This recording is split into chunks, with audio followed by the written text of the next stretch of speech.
А сега ми позволете да дам думата на госпожа Бойчева. Благодаря. Още веднъж ми се иска да кажа добре дошли на всички. За нас е удоволствие, че получаваме втория подарък днес. Като празник, като на рожден ден, подарък след подарък. Виновници за този прекрасен подарък, за тази спортна площадка, най-напред има господин Кикайов, с който преди година, може би, така случайно си поговорихме, че е нужно да направим на децата една спортна площадка, където да тренират, да играят. И той се отзова без много приказки, без излишни формалности, точно така, за което безкрайно му благодарим. Започнаха нашите деца да тренират в детски футболен клуб Звездичка. Един прекрасен детски футболен клуб с много грамоти, много медали, много спечелени купи, за което благодарим.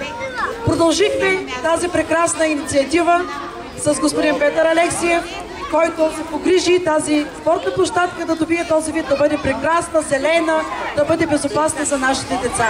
Благодарим. Благодаря на господин Кишишев, който се отзова, за да зарадва нашите футболисти, защото те мечтаят да станат известни, защото мечтаят да играят по световните терени и неговото присъствие тук е чест за всички нас. Благодаря ви, господин Кишишев. Сега ми позволете отново да връча нашите благодарствени адреси, да връча нашия почетен знак 30 години златно ключе на виновниците за тази прекрасна спортна площадка.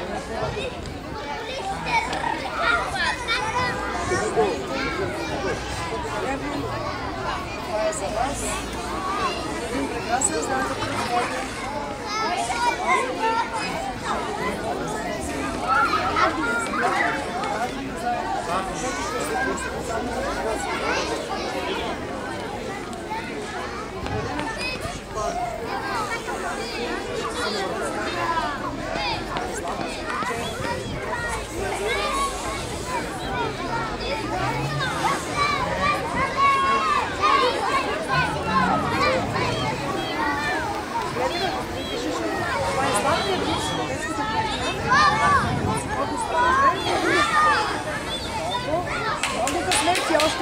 Много спортни успехи.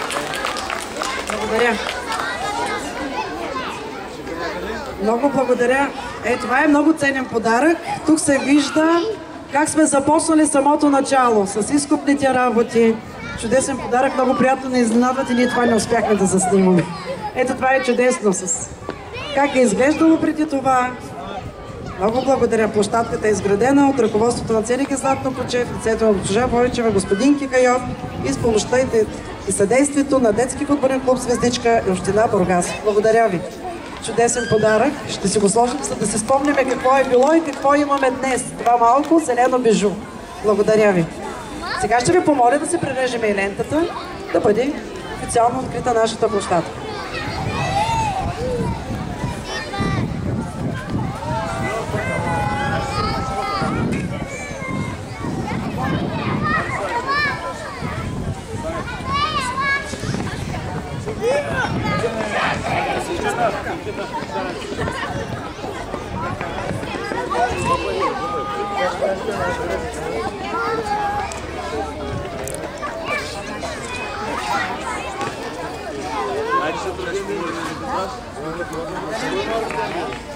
Let's go.